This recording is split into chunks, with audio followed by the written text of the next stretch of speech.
Every investigation begins with victims. Over time, though, victims have a way of disappearing.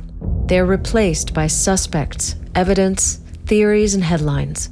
When people talk about the Hellville murders today, they usually want to talk about Darren Greaves, Robert Wainwright, or the strange rumors surrounding Dr. Alistair Greaves.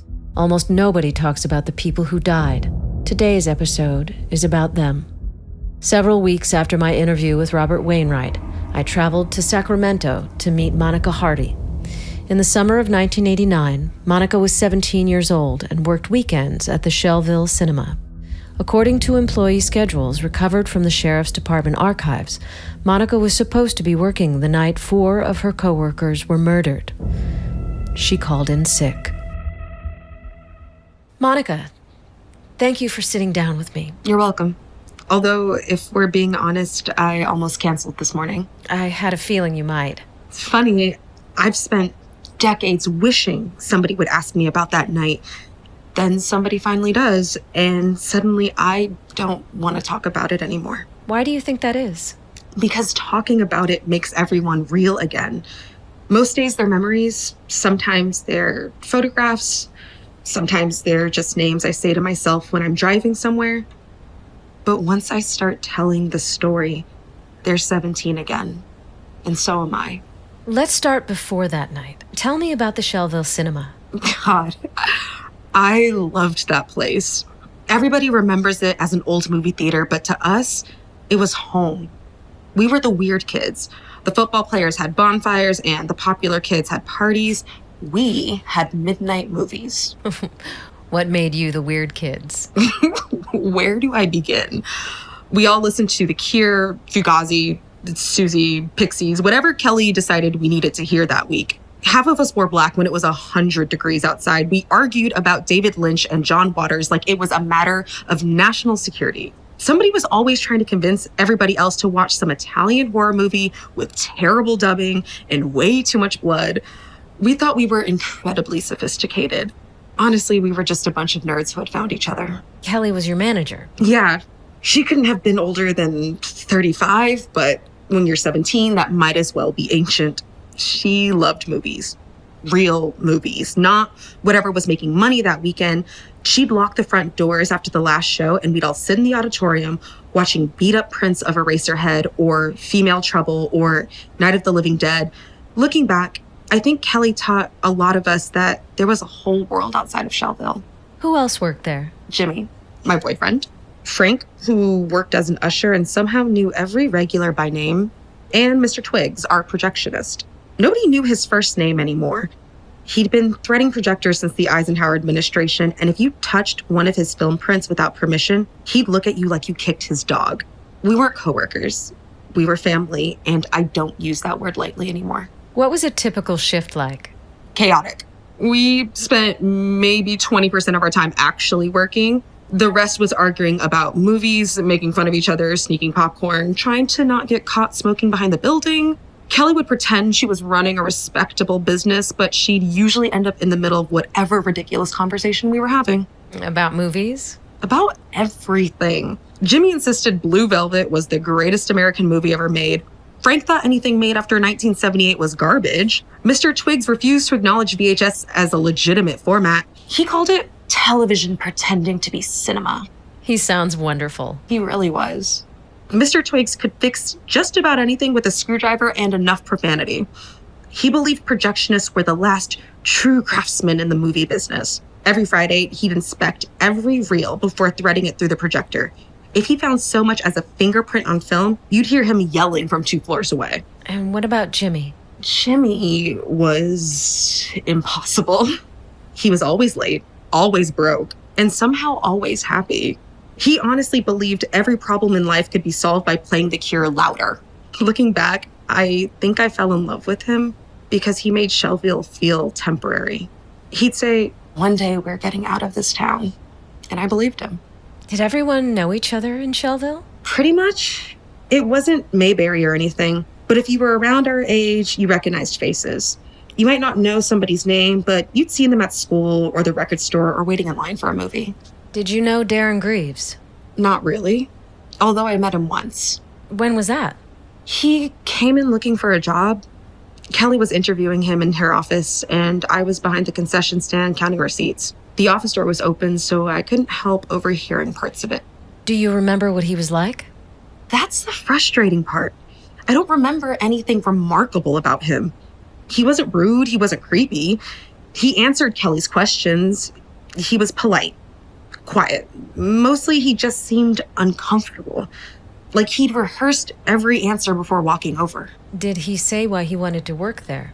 He said he liked movies. Kelly asked him what his favorite was. Do you remember? Black Christmas.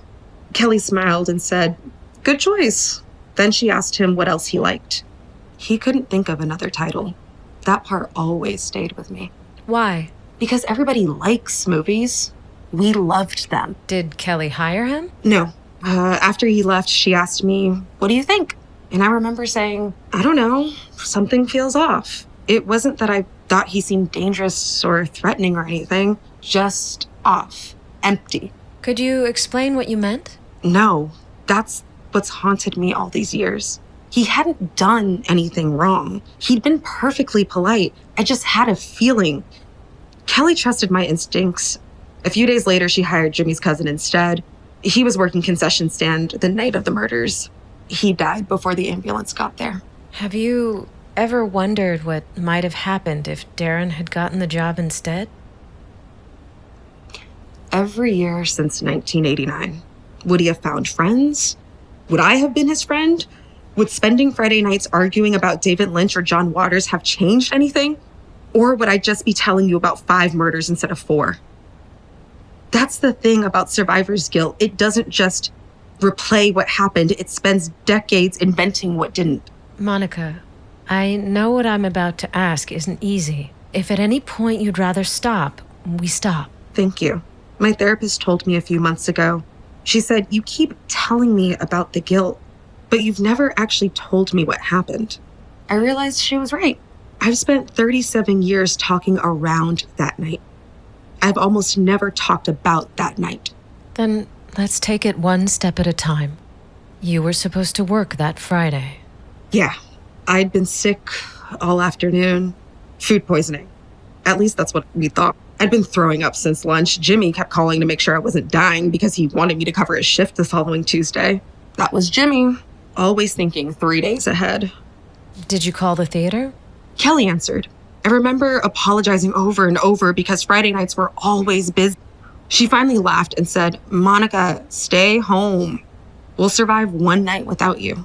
Of course we didn't. And what happened next? I fell asleep. I don't know how long I was out. An hour, maybe? Then the phone rang. I almost didn't answer it. Who was it? I still don't know. There was a man on the line. He was breathing hard. He kept saying, "You need to come down here." Over and over. "You need to come down here." Did he identify himself? No. I asked what had happened. He kept saying, "Come now." Then I heard something indescribable, but I knew it was awful. The sound of gore, and he hung up. Did you call the theater? I tried. No answer. People didn't have cell phones, so I kept trying the theater's landline. Nothing. So I got in my car. I've replayed that drive in my head thousands of times. When you arrived, what was the first thing you noticed? The front doors were open. That never happened. Kelly would have fired every one of us before she'd leave those doors unlocked. I remember thinking, Jimmy's going to get yelled at. It's strange how long your brain insists on believing everything is normal. What happened when you walked inside? Nothing. That's what frightened me first. Movie theaters are never quiet. There's always something. A projector, somebody laughing, ice falling into the soda machine. Nothing. Just silence. I called out for Kelly. No answer. I remember thinking everyone must have gone into Auditorium 3. So I walked toward the lobby. That's where I found Frank. He was lying beneath the poster cases. At first, I honestly thought he'd slipped. His flashlight was still clipped to his belt. His keys were still in his hand. Then I saw there was so much blood. I started screaming his name.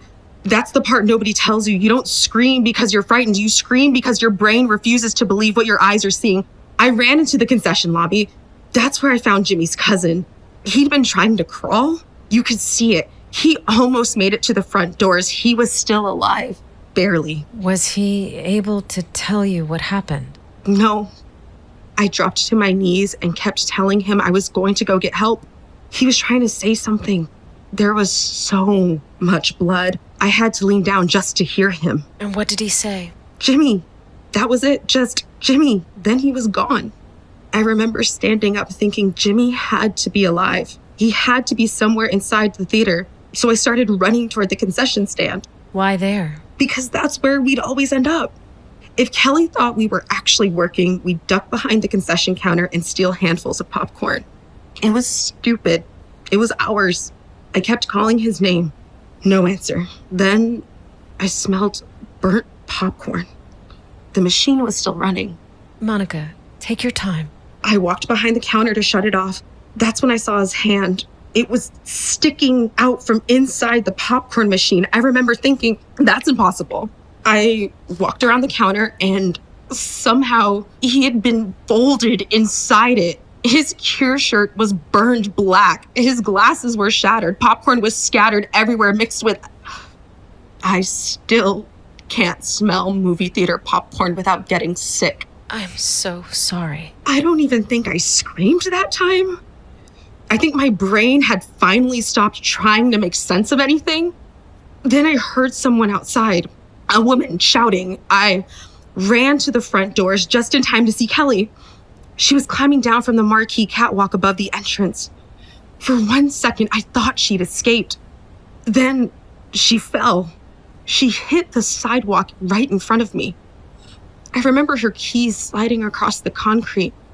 That's what I remember. Not the sound, her keys. Did you see anyone else? No, but then I heard Mr. Twiggs.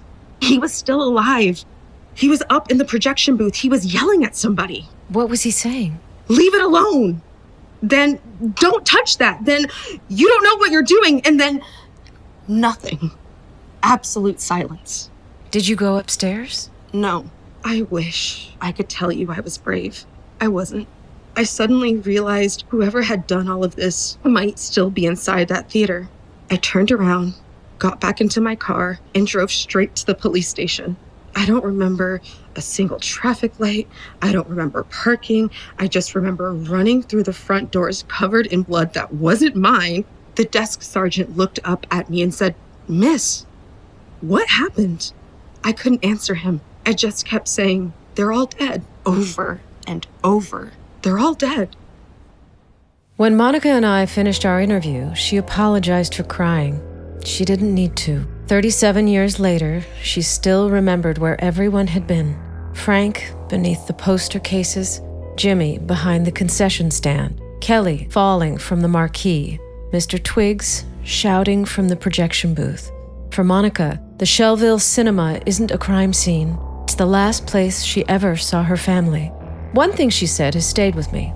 Darren Greaves applied for a job at that theater just weeks before the murders. Was he looking for victims? Or was he looking for somewhere to belong? I don't know, but I do know this.